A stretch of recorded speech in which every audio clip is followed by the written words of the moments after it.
আসসালামু আলাইকুম গাইস, কি অবস্থা সবার? আশা করি সবাই ভালো আছেন।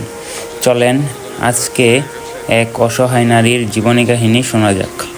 আসসালামু আলাইকুম গাইস, দেশ এবং প্রবাস থেকে যারা এই ভিডিওটি দেখছেন আশা করি সকলে ভালো আছেন।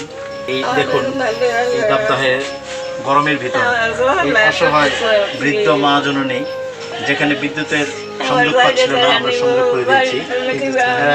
15 দিন আগে অনেক ঠান্ডা ছিল, কিন্তু এখন অনেকই গরমকাল যেহেতু, তো আসলেও এই বৃদ্ধ মায়ের জন্য, অসহায় মায়ের জন্য যুব সমাজ কল্যাণ সংস্থার পক্ষ থেকে আমরা বারবার আসার চেষ্টা করি।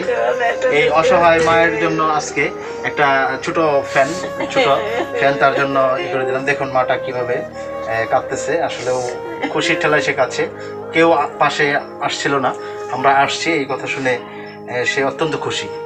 তো আসলেও এই মায়ের জন্য আমাদের কিছু করার দরকার।